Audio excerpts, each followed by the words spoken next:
Greetings, salutations, respect, and love, prog rockers around the world. I am Scott. You have wandered onto the Prog Corner. Why? Probably because the algorithm brought you here. More on that in a second, because obviously this episode is entitled "Don't Fear the Algorithm, Man," and we're gonna get into my spiel. But first, a couple of bookkeeping notes. I'm wearing my Guided by Voices shirt. New album drops tomorrow, Universe Room, just so amazing. Their 41st album. 4 and a 1. That's crazy.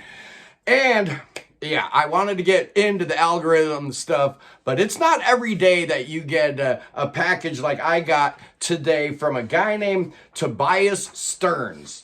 And he sent me a whole package of stuff, right? This is his band called The Inquisition. Dude's like 18 years old, right? And he's got his first album out already. The band is called The Inquisition. This is called The Magi of Kent Act 1, The Turn of the Tide. Look at that artwork. The artwork's cool. It's a rock opera. And dude was smart enough to give me a CD also, right? Because I listen to a lot of music in the car. I'm going to put a link in the description to this video to the music video for one of the songs on there. It's amazing. These guys are and girls are like crazy young. The three main guys in the band are Tobias Jackson Stearns, Benjamin Cotto, Julian Patterson, and he wrote me this letter. Please indulge me. I know I don't normally do this. I usually get right to the point, right? Value, is important, and how many seconds it takes to get the value point in your video counts. So I'm breaking all the rules here today, but I don't care. I'm reading this letter from Tobias. Dear Scott, my name is Tobias Stearns. I'm an 18-year-old artist from New Jersey. Just in case you're inclined to help break a new prog band, enclosed are the pre-release LP and CD copies of our debut album, due out March 1st on streaming platforms. And they've got an album release show planned in Netcong, New Jersey for March 15th. Magi of Kent, Act 1, Turn of the Tide is a long-form art rock concept album. It is meant to be listened to in one uninterrupted sitting. Come on, man. You're speaking my language. Okay, I'm going to paraphrase a little bit here because the letter's a little bit long. As I was writing and recording this album, I was having trouble figuring out what music genre it actually was. I thought it was art rock, but I couldn't really find any other art rocks in the current scene to associate with after becoming aware of your channel, my channel. This guy's awesome. Your really entertaining channel, he writes. I finally realized that I was writing in the style of classic era prog bands. You couldn't be more right. This stuff is amazing. Not only do they have a YouTube channel with their music video up for In the Glades, but they've got a whole performance of the entire album, The Magi of Kent, live. It's just amazing. It's so cool. So yeah, I'm happy to promote any band that, come on, man. If you take the time, write me a letter like that, send me not only the vinyl, but the CD so I can listen to them. I can't listen to the vinyl in my car, but I'm a vinyl guy, right? I mean, I need vinyl in my life. Oh my goodness gracious. Anyway, yeah, we'll get to all that in a little bit, but I want to talk a little bit about, why we're shooting this video in the first place, and that is the dreaded algorithm, man. Why do people come at it so hard? And I think they're dead wrong, first of all. There was a point in time in YouTube history where you needed to build a subscriber base. You had to have a lot of subscribers because you would get in your homepage when you opened up your YouTube, you would get your people that you subscribe to would show up. It's not that way anymore, man. It's not that way at all, because I hear from people all the time that, I don't see, so-and-so's videos ever pop up even though I'm a subscriber, yet if you check right now, you'll see a bunch of stuff when you pull up YouTube, people you do not subscribe to, but they're suggesting content that they think you might want to consume. I mean, that's kind of where everything is going here. And if people have a problem with that, they're not really understanding exactly what YouTube is trying to do. They're trying not to satisfy the content creator. They're trying to satisfy the end user, that's the viewer. So as a content creator, I don't know, maybe you should make content people want to see. I don't know. That's just a little tip right there.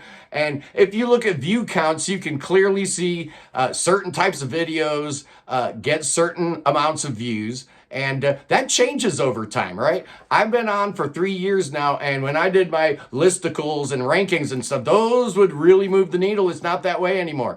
You know, things are a little bit different now. You got to have a little secret sauce to what you're doing. The competition's out there, and that's fine.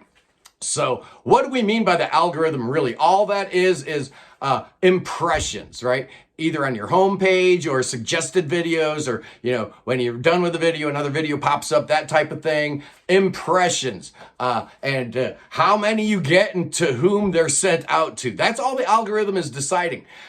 From there, it's up to you to have an interesting title, an interesting thumbnail, and that goes to the click-through rate. So that's something they're looking at, and then they're looking at, you know, average view duration. So not only do you have to have a good title with an interesting concept, right, with a good, interesting, attractive thumbnail, but once they click on there, man, you gotta be on your game. You gotta have some energy. You gotta have some, you know, pizzazz to what you're doing. Even if you don't edit, like I'm not gonna edit this video. You know, you're not gonna see my head like move around unnaturally for no reason at all. Oh, I mispronounced the word. I don't care. You're not gonna get that. People need some whiz bang, and they need it from personality, right? They need it from the content creator themselves, because you could spend your time a whole lot of different ways than watching me right now. That is for absolute sure. So the creator has a dilemma, right? They do have the content creator dilemma right now, where you think by trying to go for the brass ring and have that viral video, you know, that clickbaity thing, and I get it, but you know, luckily I'm in a small niche.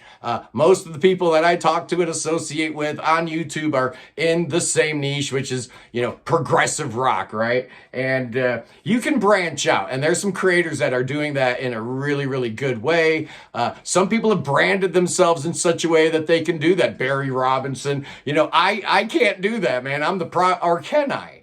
I don't know. Well, that's something we got to talk about a little bit, but you know, so I will be branching out. Everybody knows that I have been branching out, and I will continue to be doing clickbait stuff throughout the year. You know, we'll have another clickbait week, absolutely, because I love a challenge, and I love numbers, and I love analytics, and I love going through all that stuff. It's a lot of fun. But at the end of the day, you know, the creator has some choices to make about what type of content they want to create. And you got to look at it as like the two circles, right? Where's the intersection, right? Here's the stuff that I want to do. Here's the stuff that people want to watch. You got to find where those two intersect. It's not that complicated, people. It absolutely is not.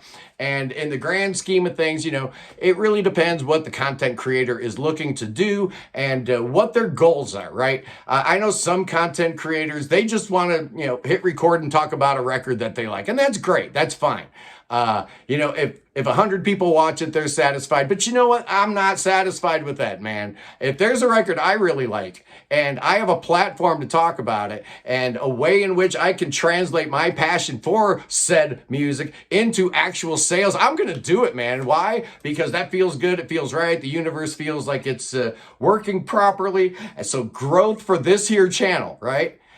Growth for the Prog Corner equals growth for prog rock in general. Absolutely it does. So, you know, in keeping with that, if you like this video, hit that like button, hit the notifications bell, subscribe to the Prog Corner, and if you really, really like it, and I know you do, don't lie, you know you love it, become a member of the Prog Corner for as little as $1.99 a month. Absolutely. You know, I had alluded to certain creators that have built you know, their channels in such a way that they're not boxed in by the prog rock, you know, moniker or whatnot. Barry Robinson at Classic Album Review, obviously.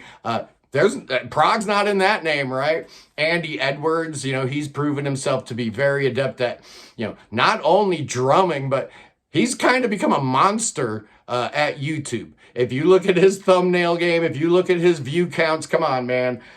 So there's a lot to be said about you know, reaching people, as many people as you possibly can, right?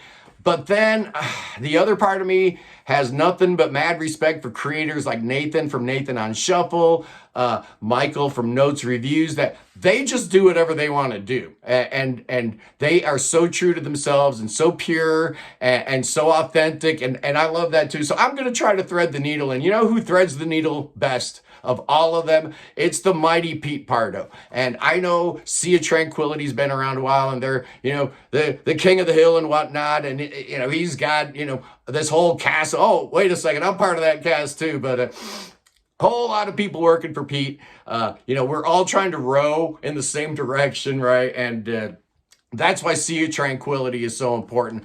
But you know what? I think we can do similar things here on the Prog Corner because, we've got our live Sunday prog stream. Nobody does that. And, the algorithm likes it. If you actually market it as an actual episode, not, anything else, just another episode with a good title, a good thumbnail, and then give them the good content. In keeping with that, I've got Steve Tilburg from Circa 5, Circus, but the S is a 5, so Circa 5. They're putting out their second album. He's got an actual band now. The drummer is Colin Moulding's son.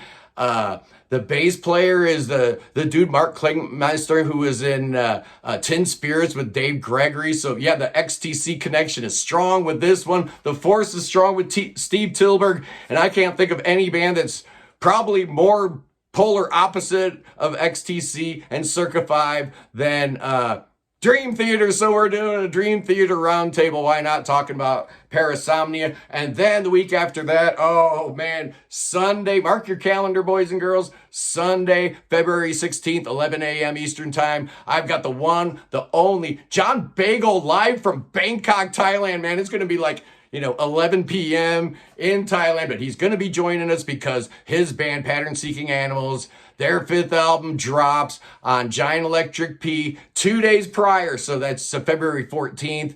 Their 5th album, Friend to All Creatures, comes out. And boys and girls, I've been living with this thing for 2 or 3 weeks now. And I'm telling you, it's absolutely outstanding. It is such a great, great record. So yeah, the Sunday live streams are very, very important. And I'm going to try to build that thing up and make it so the algorithm can't ignore us. And, if you've got a little YouTube channel, go for it, man. There's no reason in the world why you can't do the kind of content that you want to do and then swing for the fences every once in a while, man. People love it. Have some fun with the algorithm because it is your friend. Make it your friend. Make it work for you. You don't really have a choice, right? You can't change it. It's there. It's a thing. So make it work for you. Don't be dumb. And check out the Inquisition, man. Go to the video description here, and I will have a link to this, man. So cool. They're so young. They're so proggy. They didn't even know they were prog, man. That is just awesome. Anyway, boys and girls, peace in the Middle East. No, there will not be a Trump Tower in Gaza anytime soon. Free the Ukraine and God save the king. Save King Chucky. Oh, Chucky needs some saving, boys and girls. You know he does. The world's a dangerous place right now with all the whatnot goings-ons and things and, mass shootings in Sweden. Oh, it's just unthinkable.